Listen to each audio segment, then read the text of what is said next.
everyone. How are you? Hello. Hello. Hello.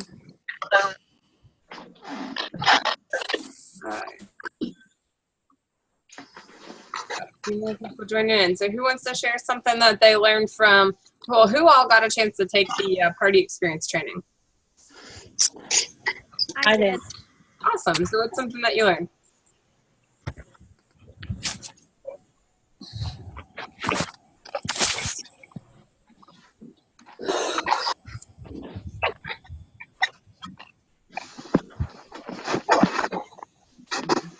Anybody share? About what? What's something they learned on the party experience training? Party experience training. There was the virtual party experience and then the Yeah. cooking show experience as well. Yeah, I studied those last. Let me look through my notes. I learned a lot of stuff. It's pretty neat, pretty detailed. Are you talking about the new one or the other two old? Two you had to study to get to the new one. Yeah, any. The challenge from last week was to take the two party experience. Yeah, I had already taken those when you. Yeah. Hang on for a second. Let me find those in my notebook. So for the virtual party experience was sending a private welcome video to your host, on Facebook.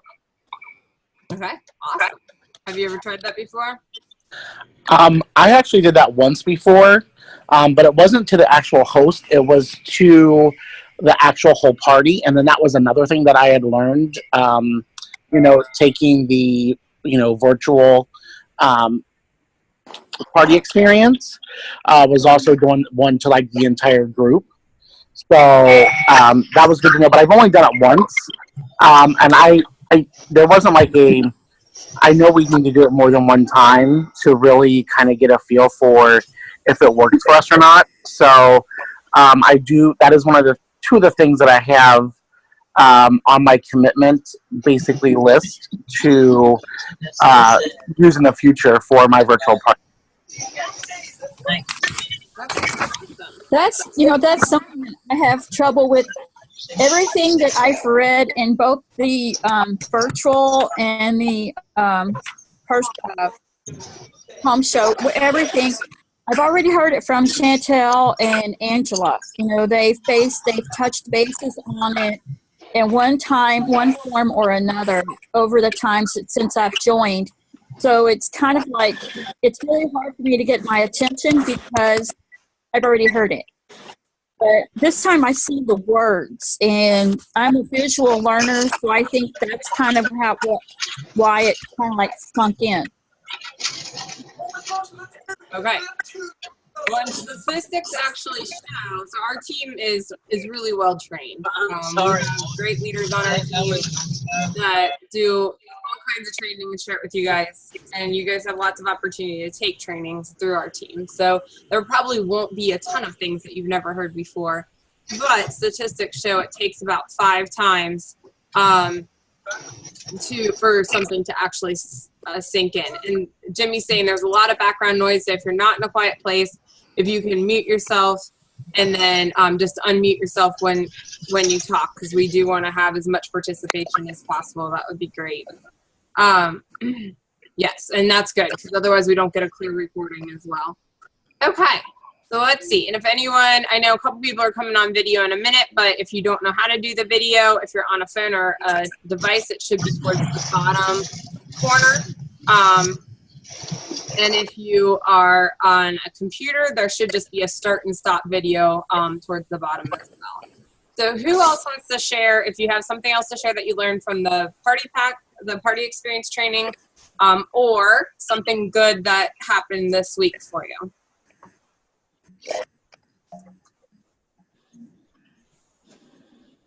We'll do at least 1 or 2 more. Well, my new recruit is doing really well in her first party. Awesome. That's exciting. So you guys running it together? She's running it by herself. It's her launch party, but Okay. she's doing really well. Okay. Awesome. And those new party packs should make it really easy to run first shows. So, okay. who else has something positive to share from this week, or something that they learned from the party experience training? You know what I've read was to, and like I said, I've already heard this. You and Angela both have already said this, but the words are to make it my own, to write down a party outline, to be creative, to make it my own. So, I don't know. I have no idea why I went after I read those words, but I feel like I'm okay. It'd be okay if I use my own words, because I don't have a lot of, my self-esteem is not real high. So I'm kind of chicken. I worry about things, but this kind of like pretty much gave me permission to be that way.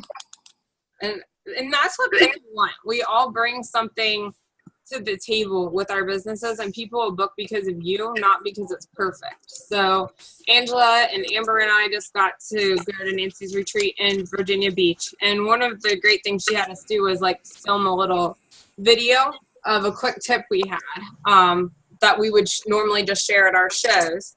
And what was neat about that is everybody comes from different backgrounds. Everybody's different. Some people are more virtual. Some people are more cooking shows. Some people have been with this longer than others. But everybody had a cool tip to share. And I know, like, I learned tips I'd never even heard before. And I'm sure Angela and Amber did too. So you bring that to the table for your hosts and your guests and everybody. They want to hear those things. And that makes your parties unique and different than everyone else. So that's the purpose of that party experience training. We want our parties to be uniform in a positive way, where every party is a positive experience, whether it's virtual or cooking show, for the host and the guest. And so Pamper Chef's taken the time to find out what do hosts and guests want for it to be a positive experience, where people have time to chat and people learn something new. But then we also want people to put their own unique personalities into it, because that's what will give you loyal customers that stick with you. So, okay. Anything else? So I did that one. Go ahead. I did a virtual party. I've only done a few, but the first time I did, I put something on like, be kind, this is my first time. And so I kind of put like, when I was doing the simple slicer, I put in something, comical about, like, if you go out the night before, cucumbers are great. They're perfectly sliced, even for your puffy eyes. I tried to make it a little bit funnier, a little funny, to kind of make people feel more at ease. And plus, I've never really recorded. So that was a big step. Awesome. Yeah. So adding humor and making it fun, both at shows, cooking shows, and virtual parties. That's all really important. So, okay.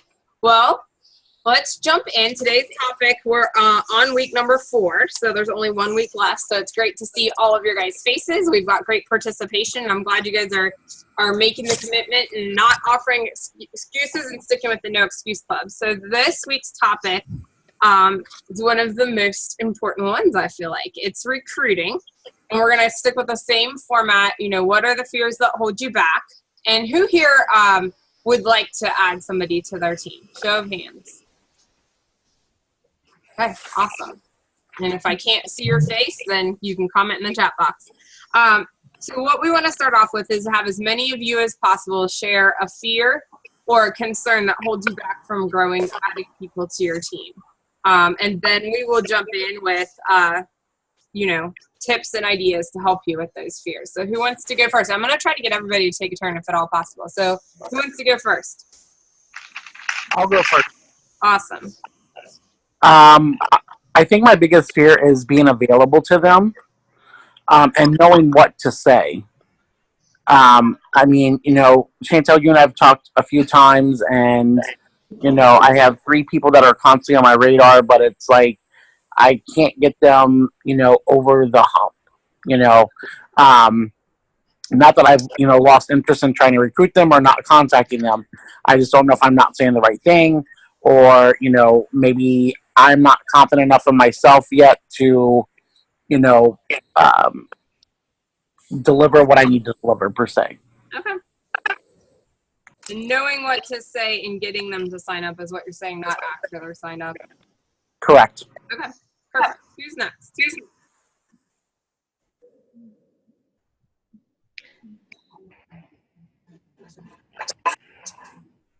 I've shared mine several times. It's still the same. I've not had a chance to try it out on anybody, but you know, it's just getting past that first resistance. Okay. So when there's a hesitation or concern, what to say next? Right. Okay.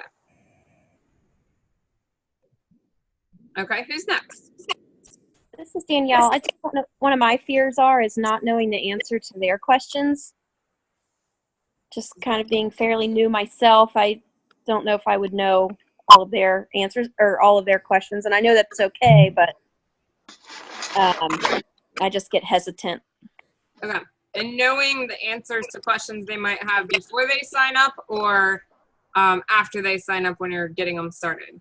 I guess questions they have when they're trying to get signed up. Okay. Because I have a girl right now who actually reached out to me who's interested. And I tried to feed her with as much information as I could, and I followed up with her a couple times, and I can't get her to really bite. You know, she's like, oh, I'm still thinking about it. I just don't know what I want to do, and I don't know what to say next, and I don't know if I want her to ask too many questions because I don't know if I'll know what to say. Okay, thank you. Who's next?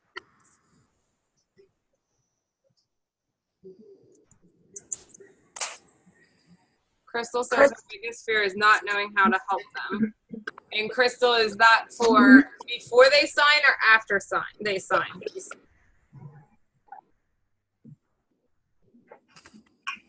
Both. Both. Okay. Who's next?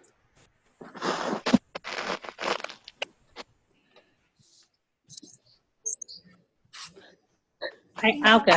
I would have the same concerns that I don't know enough and that they're going to ask more questions than what I'm going to be able to answer. Okay. So I don't feel like I'm sure of myself. So if I'm not sure, that's going to show. So the confidence. Okay. Who's next? Oh, it's Tammy. I have recruits, but I think my biggest fear and struggle is making sure I have enough time to support them as they grow. Who's talking? Sorry, I only heard part of that. It's Tammy, but Tam, we can't hear you. Okay, I'm sorry.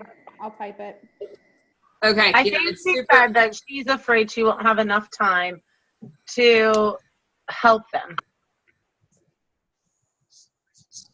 I heard something about time, but that was all I caught. So if she can type it just so we can get it. Who else?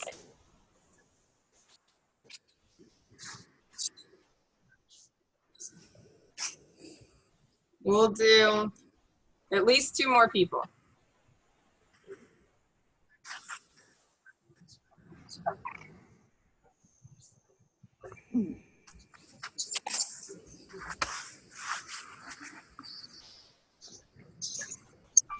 Stephanie, Jenny, do you guys have any fears?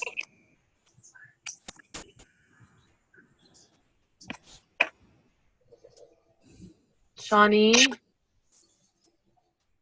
Tatiana, y'all don't have any, so you're ready to go, right? Hey, that's what we really want to hear. Okay, you have okay, 5 so recruits Tatiana, tonight. she doesn't feel 100% sure she knows what she's doing. And Tammy said that she's afraid about having enough time to support them as they grow.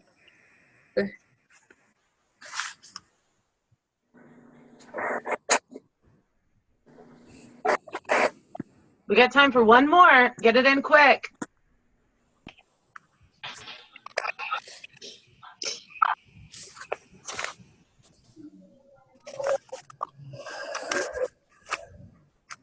Angela, maybe you could share the biggest fear that held you back when you started. I will gladly share that. When I started, my biggest mistake was that I didn't recruit sooner. I waited 6 months before adding my first team member. If I would have, once I changed my mindset, I was able to promoted to a director within like 60 days, 90 days. So I could have earned that $2,000 fast track bonus. Sure wish I would have done that. But I was honestly afraid that I would sound pushy. And I had to kind of learn a few lessons for that. Okay, awesome. So let's jump in, because I think there's a lot of similarities with these fears. And I really feel like this particular topic has the most fears surrounding it. And we got the most responses out of all the calls we did in the series too. But the one thing, before we start offering like tips and ideas and ways to work around your fear, that I want to point out is all of these fears are about you. And recruiting is not actually about you. Recruiting is about the other person. So before we start talking about some of these fears, I want you to think about at least one reason. But I know when I do this, I usually come up with like a really long list of reasons really fast why you're glad somebody invited you to give Pampered Chef a try. Okay, and if you can share verbally, that would be awesome.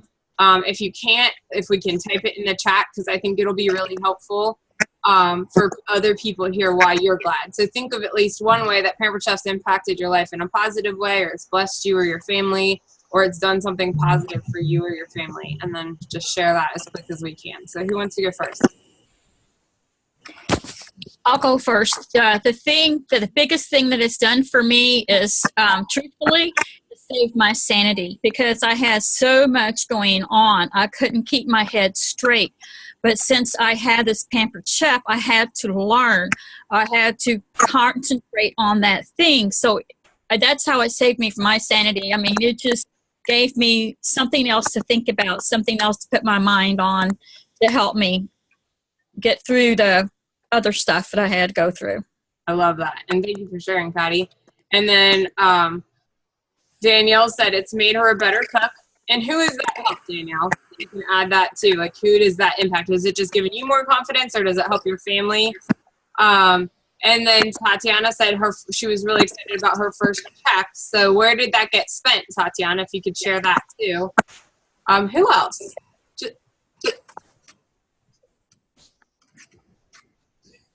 Has a reason they're glad somebody asked. It has helped me get some bills paid down. Shars, can you say that again? Sorry. It has helped me get bills paid down. Okay, so it's helping you pay bills down. And is that giving you more peace of mind or more freedom to do other stuff with your family, or? Both. Okay, awesome. And that's kind of like they say, you know, that's a priceless thing. Tatiana said she spent her check on more Pampered Chef, which is awesome, because I know she's a really big cook, so she cooks a lot for her family.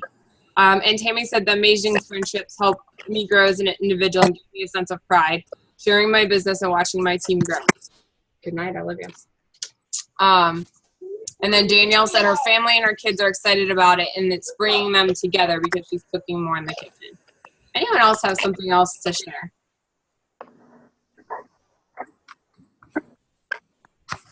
Jimmy, if you're talking, you're muted there.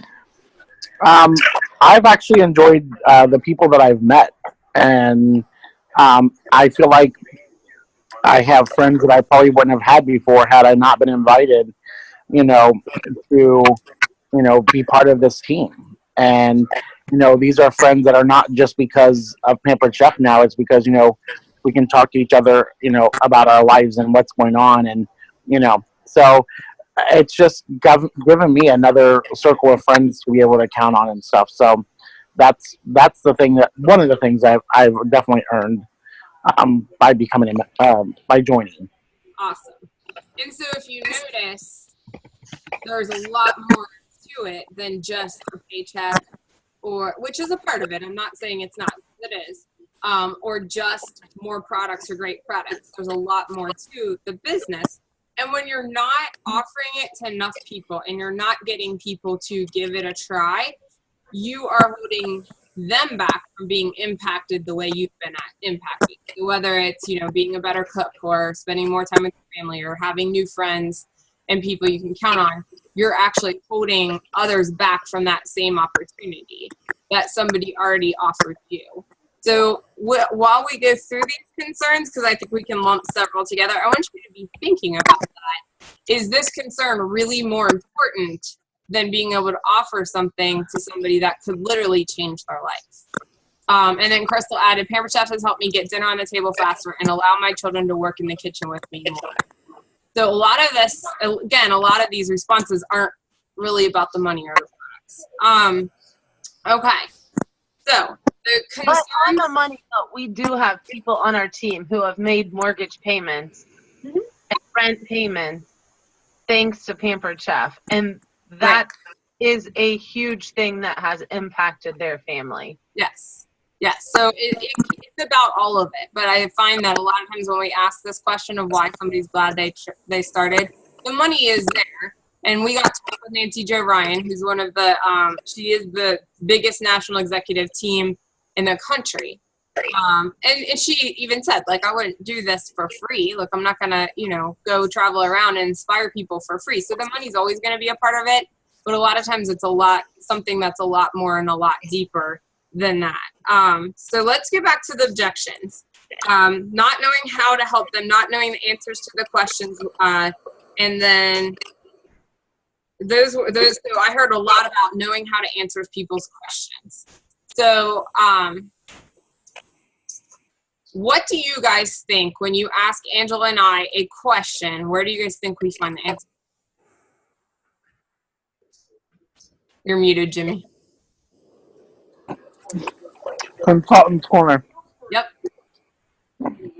So does everyone on here have access to Consultant's Corner? Yes. Yes. Okay.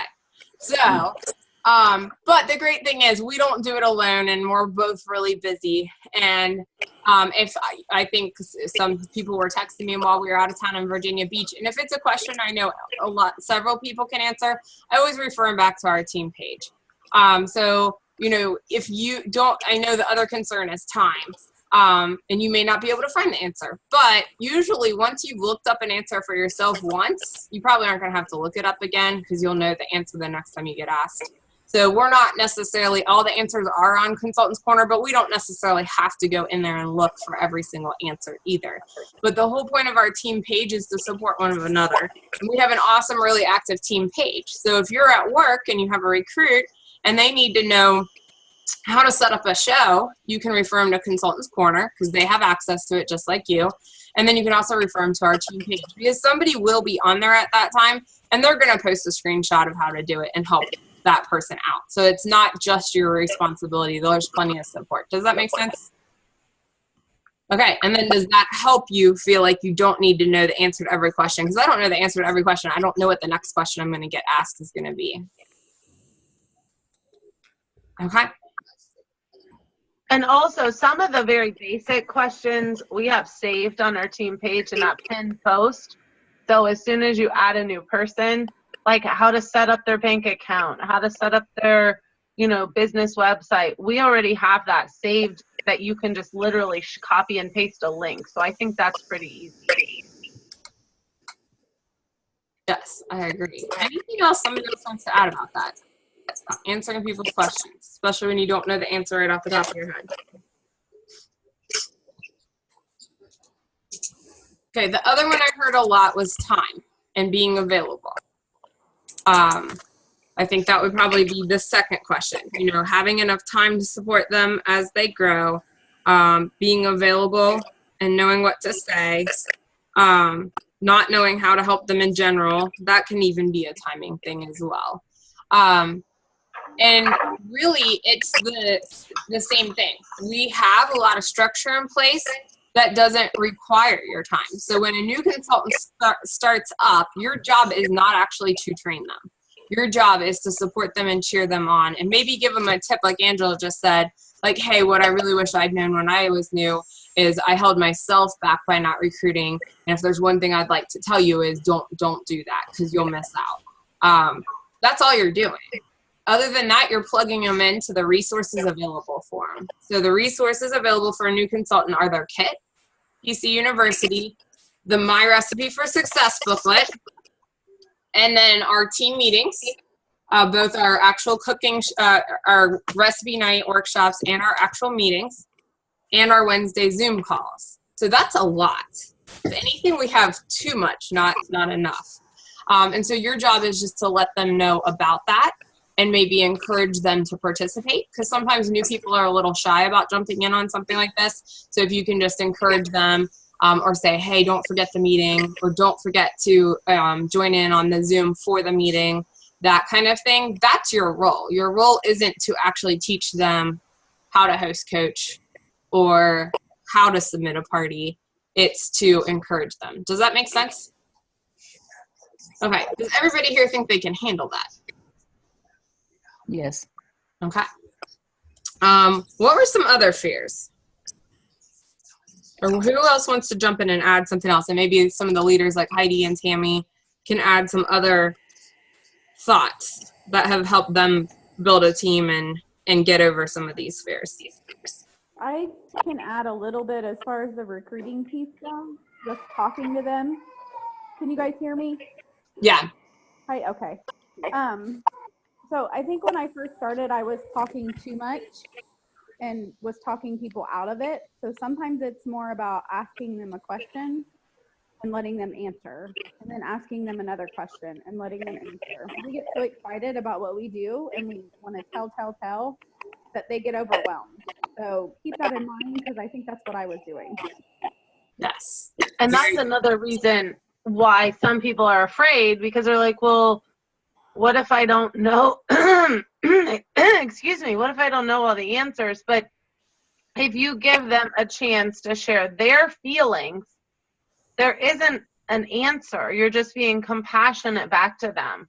And like you were giving advice to your best friend. I mean, your best friend said, I need to make more money, but I'm afraid about my time. You might say, well, how important is this thing to you? Or where would you fit the time in? You know, that's what you'd say to your best friend. Why wouldn't you say that to someone else who this business could help their life? Awesome. What about you, Heidi?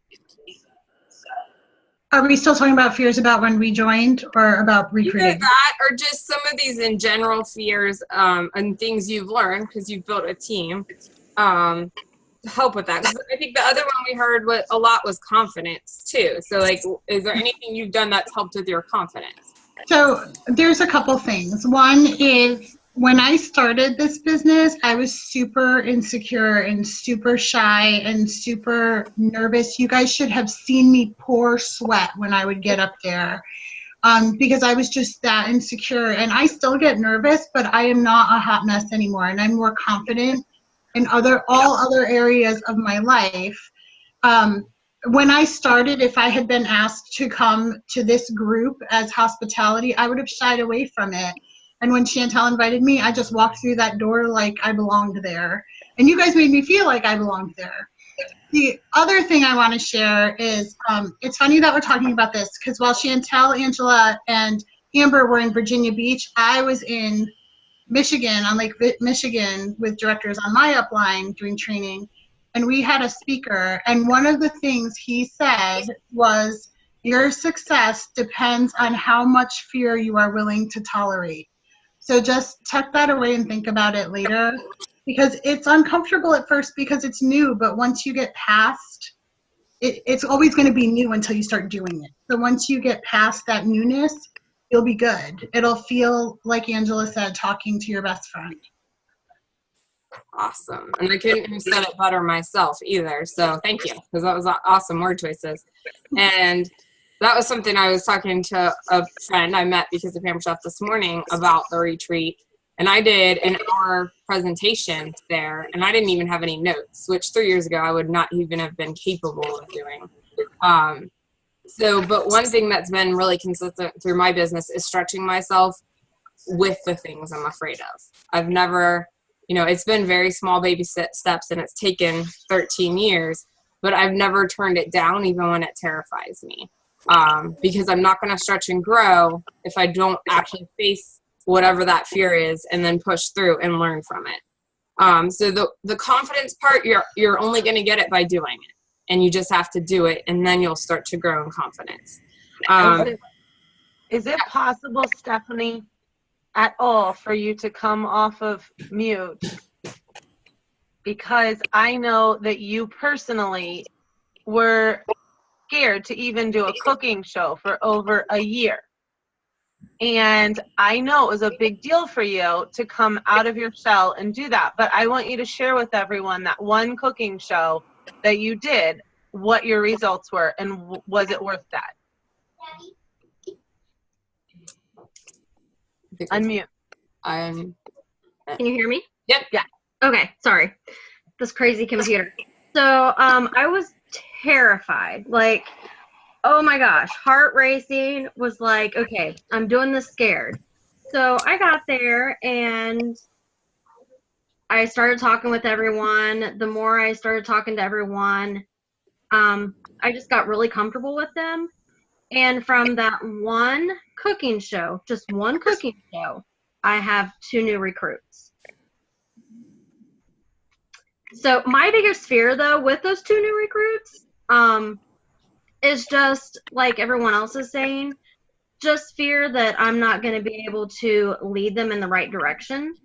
And I know, like you always say, Angela, like, don't reinvent the wheel.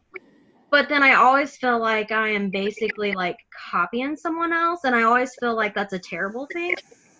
So I try to go back and reword things to make it look like it's not necessarily being, just copied from them.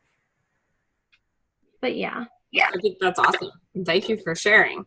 And I think that we might have the habit of wanting to change the word choices so it looks like our own, because we should do that for our parties. If you're doing any type of party, you want it to sound like you, but for training, you don't need to. And the reason for that is you don't need to you want to make your job look easy, because it is. Building a team is easy. And show of hands, who here has been on one of our Wednesday Zoom calls? Okay. Who's been on what? One of our Wednesday Zoom calls at noon, so there'll be one tomorrow. Oh, yeah, me. And if you haven't, I really encourage you to come on one. But if you notice, we hold this up at the beginning of every single call. And it's not because I don't know what the training in that book is. I do. But we're showing you how easy it is, and we're showing new consultants how easy it is to get started, because it really is that easy. So I could do it without holding it up, but I want people to think, oh, I could ask Chantel, or it's probably my recipe for success, because it is. So it doesn't have to be rocket science, because this is easy, and it's about building people up and helping people. And we'll go ahead and tie up with our challenge here in a second. But going back to what Tammy said about giving people too much information, I think for a lot of people that is a huge hang up. And so you want the conversation to be about asking the recruit questions and just answering that question with one simple sentence, not then going on and on. It's not a paragraph answer. And so think about people you've talked to and then maybe you haven't gotten to a final yes or no. And no's happen and they're okay. What we really don't want is to give people too much information and then you never get an answer from them. And if that's happened, think back if did I give them too much information, or did I just ask them what information do they need to make this decision? Because ultimately we want a decision. Yeses are more exciting, but no's are important too, because that's better than just kind of hanging out there and never getting an answer. So the questions would be something like, what intrigued you about Pampered Chef? Why would you be excited to try this? Is this about money, or is this about more products, or what would you like to get out of your business? And then when they answer and they say money, then you tell them how a new consultant can make about $125 a party. But if they answer and they say, oh, it'd be about getting more products, then you could say new consultants have a chance to earn new products for the first 90 days. You don't answer with all of that. That's a paragraph answer. You answer based on the questions that they're asking. Does that make sense? And then when you get to the point, because I heard several of you guys say that you're really not sure where to go next, we just want a response out of them. And honestly, the final thing is you're never going to know until you try. And I end almost every recruiting conversation with that. But if you're willing to try it for 4 to 6 parties, see if it's a good fit for you, then at the end of that, you're going to have $400 to $600 in your pocket. You're going to have free products that you earn, and you'll have that awesome kit. And then you'll know. And if it's a great fit for you, like most of our team, you can keep running with it. And then they'll all have the success stories you just shared. And if it's not a great fit for you, that's okay too. That's your success story that you tried. Because sometimes it might just be about trying something new and giving them the confidence that they can try something new, even if it's not a long-term commitment with Pampered Chef. That's okay too. Does that make sense? And you're giving them permission to make that decision right then and there or in the near future, not drag it off for weeks or months. And at that point, if you still can't get a yes or no, and you've said something like that, you could then kind of remind them that there's a bonus going on this month. And, you know, that's part of why it's a great month to get started, and kind of use that to be the tipping point. But for most people, you can get a yes or no at that point. Once you kind of put it out to them, most people, their biggest fear of trying this is they're overthinking the commitment level. They're thinking of a 1-year commitment, a 2-year commitment, you know, thinking of what I do, like, oh, I couldn't commit to 13 years. Well, I wasn't committing to 13 years when I bought the kit either. So they're overthinking that commitment. So if you take that away from them and just say, let's just try it. I can't even tell you if you're going to love it or not, because I can't. But try it. And then that's your success story, and you'll have, you know, extras and a positive impact because of it. That's usually enough to get them to make a decision. Does that help? Okay, any questions before we wrap up with our challenge? We're doing decent on time. Okay, so we have a challenge for you. We'll have one of our girls post it. It's your choice between either or on a coffee talk call. We have one that's about recruiting as a virtual consultant, one that's about recruiting in general, but more for cooking show consultants. And then we have a couple optional videos we'll post as well throughout this week, just with some great inspiration from people who have kind of like flipped that light switch and decided to start recruiting. But you have to at least take one of the coffee talk calls, and if you want to take both, I think that they'll both have great ideas, because I've heard the virtual one, and she has some great tips that could be applied to cooking shows as well. Sound good? Okay, and then next week will be our last call, so make it a great night, and thanks for joining us. Thank you. Thank you. Bye.